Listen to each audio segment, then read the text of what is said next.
João Paulo Ramos, TV Conservadora, aqui na rua... O nome da rua? Doutora Maria Luísa Bezerra, de novo, só que dessa vez aqui, ó, presença do Gleidson, acompanha aí, ó. Foi presidente da Câmara, conhece bem a situação daqui. Gleidson, o que é que acontece que a Câmara pode fazer como vereador numa situação que é comum nesse bairro? Essas ruas têm essas valas, a saúde e o posto está fechado, 2 dias que a gente foi lá na sexta, quinta e sexta fechado, sábado fechado, nós temos imagens. Fora isso, não tem médico nos postos, a gente sabe que você não pode fazer muita coisa sobre isso, já se estende um bom tempo. Na Câmara teve alguma situação de aumento no valor do salário dos médicos, para poder os médicos retornarem? Qual a situação da saúde que pode ser melhorada e qual a situação que gerou esse caos aqui nesse bairro? Olha, é importante salientar que o grande problema que originou tudo isso é a falta de um loteamento aprovado conforme está previsto na legislação. Que vale salientar, como bem disse o Dr. Maurício, acho que ele vai falar daqui a pouco, um PDDU já bastante antigo, há 20 anos, atrasado no nosso município, já deveria ter feito uma reforma em 2010. Dito isso, tem um problema. Todos nós sabemos que aqui na Vila Real, as ruas João Amâncio, a Pedrinhas Vila Nova, a João Crispim e esta que nós estamos, a Maria Luísa Bezerra, todas elas e outras tantas, elas passam por essa dificuldade. É lógico que aqui precisa de uma drenagem, precisa de calçamento, essa reivindicação é bastante antiga. O poder público precisa dar respostas céleres. Não adianta vir aqui só passar uma máquina, como disse uma moradora há poucos instantes, porque se passar uma máquina aqui, quando chove novamente, os buracos surgem novamente e aí cada vez mais a rua está ficando mais baixa e está ficando intrafegável. Na seca, poeira. Na chuva, buraco. Então está ficando intransitável. Essa não tem outra alternativa, essa é a sugestão. É tentar zelar o dinheiro público, economizar o dinheiro público para fazer o maior número possível de calçamento e trazer essas melhorias para cá, para a comunidade. Sem se falar, como você abordou, a questão dos médicos. Falta médico no PSF, isso é uma demanda que existe no município inteiro. São 31 PSF sem médicos. E aí, em circunstâncias como essas, a população tem que se valer do favor, da amizade para conseguir sua consulta. Sobre a situação de PSF, nós vamos fazer uma matéria semana que vem, mas eu já passei lá e vi. Lá no mutirão, até as portas estão arrancando lá daquele PSF. Não tem vigilante, não tem isso. O executivo não tem que ter um pouquinho de zelo mais com a situação do que é do povo, como ali do bairro do Mutirão, como os outros que estão abandonados? Com certeza. E tem um problema ainda mais sério no nosso município, que é a questão dos péssimos salários dos médicos. Então os médicos não se sentem motivados a trabalharem no município de Juazeiro do Norte, quando municípios vizinhos chegam a pagar quase o dobro. Então nesses casos, nós temos, repita-se, 31 PSF sem médicos, e nessas comunidades mais afastadas do grande centro, o sofrimento é ainda maior. Porque quem está próximo de uma UPA ou de um hospital Estefânia ainda pode se valer daquela chamada área descoberta. Mas aqui, faltando médico, faltando medicamento, é lógico que o município tem que ser mais presente, precisa dar respostas mais céleres. E o que mais incomoda é que isso tudo não está sendo visto apenas num período de pandemia, por conta da quarentena, porque de uma época para cá tudo é motivo da quarentena. Mas não é. Isso são problemas históricos, são problemas repetitivos, motivo de vários requerimentos lá na Câmara dos Vereadores, encaminhamentos para a fiscalização da verba pública, mas, infelizmente, as respostas são praticamente inexistentes. Por cá, João Paulo, repassando agora o doutor Maurício, ó, do Maurício Sampaio, é o filho de Mauro Sampaio. Quando a gente solicita, ele vem junto para atender a comunidade. E hoje, mais uma vez, solicitado de novo, sem enfermeiro, sem médico, você tem que deslocar do centro para cá. Situação de cirurgia resolvida, uma. E essa situação da paciente de hoje, sem médico, sem isso, quais são os riscos? Ela estava, a princípio, praticamente no infarto.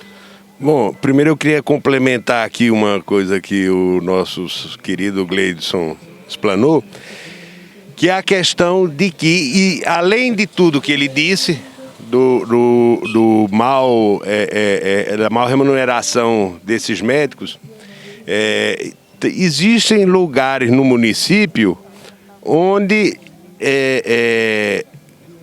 há uma demanda gigantesca, né? às vezes bairros mais periféricos, mais perigosos, em que esses bairros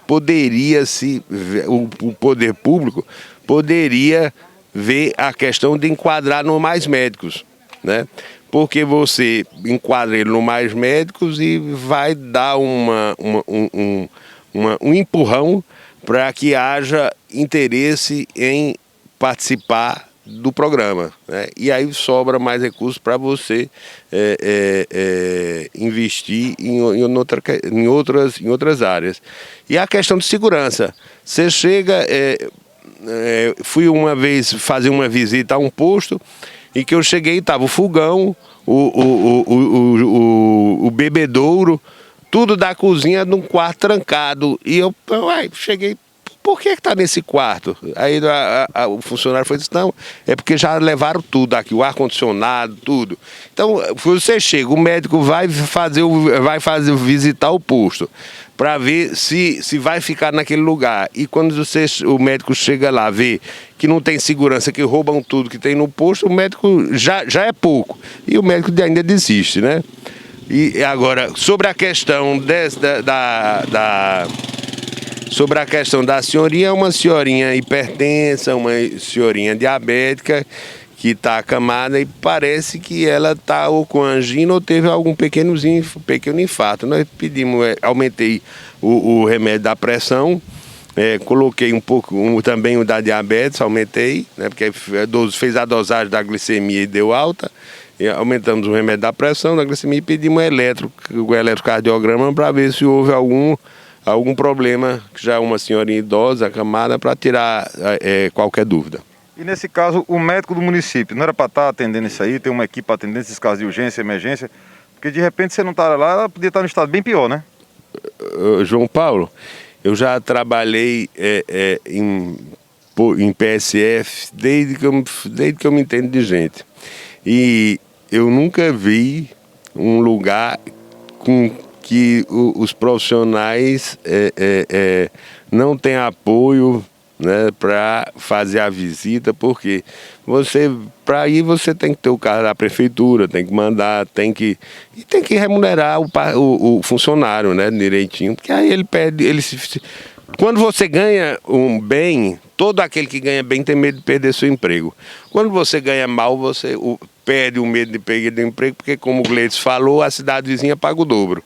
Então, se você perder, você vai para a cidade e ganha um dobro. Então, você tem que remunerar de acordo, tem que dar estrutura, o carro da prefeitura, e pegar o profissional, levar, ter uma linha de acesso em que o paciente possa solicitar a equipe de saúde, né, para poder ir lá prestar o atendimento, porque ficam também até com medo, porque ela já tem tantos problemas e ainda ir para uma UPA, aí chega lá na UPA, vai com problema e volta com Covid-19 na UPA. Sobre a situação dos médicos, o Ministério Público colocou para os médicos terem as digitais. Quando o Ministério Público colocou isso, houve um esvaziamento nos postos de saúde. Positivo. É de direito dizer que o Ministério Público dessa vez agiu em desfavor da sociedade quando tentou atacar os médicos na cidade de Juazeiro do Norte? Eu não vou dizer que o Ministério Público tentou atacar. A população, ela vai reclamar ao Ministério Público pela ausência. Só que a população, ela é sofrida e desinformada. Ela não sabe que o médico, quanto o médico ganha. Então ele vai para o posto, ele ganha tão pouco, mas ele quer uma hora que aparecer um particular no consultório dele. Aí ele quer sair para ir atender o particular. Aí o que é que ocorre? Quando o povo pede com razão, né, e o Ministério Público atendeu, só que aí quando ele passa a ter que botar o dedo, não compensa mais para ele ficar no posto, aí ele sai. Então é uma coisa que tem que como ajeita remunerando bem. Porque aí se você ganha bem, você perde o medo, você fica com medo de perder o emprego. Aí você está lá com o seu dedinho o dia todo. E aí o Ministério Público, por que não teve esse mesmo empenho em lutar para que a prefeitura aumente o salário dos médicos, mas deixar a população sem médico, é que eu acho injusto? Porque aí eu acho que já passa para a Câmara dos Vereadores essa função de aumentar, né? Só que aí você sabe como é a Câmara de Vereadores do Juazeiro, né? Sobre a questão do plano diretor, que a gente está aqui num bairro, que pela ausência do plano diretor, nós temos isso. O vereador repassou que são 20 anos sem o plano diretor, para uma cidade que cresce mês a mês. Qual a situação? O Gleidson esteve me falando que a última vez que foi feito o plano diretor foi no ano 2000. Né? No ano 2000, meu pai era prefeito aqui no Juazeiro. Então, o último plano diretor, olha, meu pai já até faleceu. O último, pois é, 5, né? 5 anos que ele faleceu. Então, se você veja que o plano diretor ainda foi feito por ele. O plano diretor é que organiza a cidade para que você dizer, vai fazer um loteamento. O plano diretor escolhe onde você vai, qual vai ser o terreno da escola, para a escola, para a área, coisa, para que ela planeje. Planeje o quê? Planeje as ruas, planeje questão de saneamento, por onde vai, como vai ser o saneamento, para que a cidade não cresça desordenadamente. Né? Então, o plano diretor, ele é fundamental para a organização do município. Você veja que o Juazeiro tem rua que só passa uma carroça. Né? Aí, você tem que, o plano diretor tem que fazer a organização da cidade. Qual é o lugar que é bom para o loteamento, como tem que ser o loteamento, onde tem que fazer as coisas. O loteamento ela não pode ser feito só pelo dono do terreno, ele tem que ser feito o loteamento junto com a prefeitura através do plano diretor. E o plano diretor você tem que arranjar as pessoas que entendem. No caso, Cleidson disse que o último foi feito pela URCA, né? Não sei, mas tem que se fazer. Não, cidade sem plano diretor vira bagunça. O Gleidson informou que por R$400 mil a ausência, não teve uma equipe técnica para fazer esse plano diretor. E a gente vê o dinheiro indo por ralo em Juazeiro e uma situação de R$400 mil para resolver essa situação toda do Juazeiro, que o pessoal tem que entender que o plano diretor, a prefeitura faz o plano diretor, a partir daí o dinheiro vem a verba federal, estadual, para que se planeje a cidade, né? E essa verba não vem porque a prefeitura não gastou R$400 mil para fazer esse estudo. A gente vê a população desse bairro, do Frei Damião e de vários outros sofrendo com isso. O último plano foi feito pelo pai do senhor. Como você via a questão do Dr. Mauro sofrendo dia a dia para tentar corrigir a cidade, como fica o sentimento de filho e de cidadão vendo o trabalho de seu pai sendo escoado dessa forma? Pois a gente vê o seguinte, o Juazeiro crescia a passos largos, com obras, com rodoviária feita pelo nosso querido Carlos Cruz, né? Tantas outras obras, né? De nome, o Hospital Estefânia, né? E vários outros. Hoje a gente vê, passa na rua, vê. Hoje a gente passa na rua, vê só botando gelo baiano nas ruas, né? As escolas se acabando, os postos fechando, tudo sem atendimento, né? E aí a gente fica triste pela nossa cidade e pelo nosso povo, né? Que fica a ver navio, a Deus dará isso no sofrimento, né? Sofrimento em todos os sentidos. Sofrimento por falta de escola, que a educação fica deficiente, ele fica sem conseguir arrumar ou emprego ou uma outra questão. Por quê? Porque fica sem escolaridade suficiente para competir com o de escola pública. E o nível da escola daqui é um dos piores do Brasil. Infelizmente. Já fecharam o ginásio municipal Antônio Xavier de Oliveira, né, que era um dos orgulhos do nosso Juazeiro.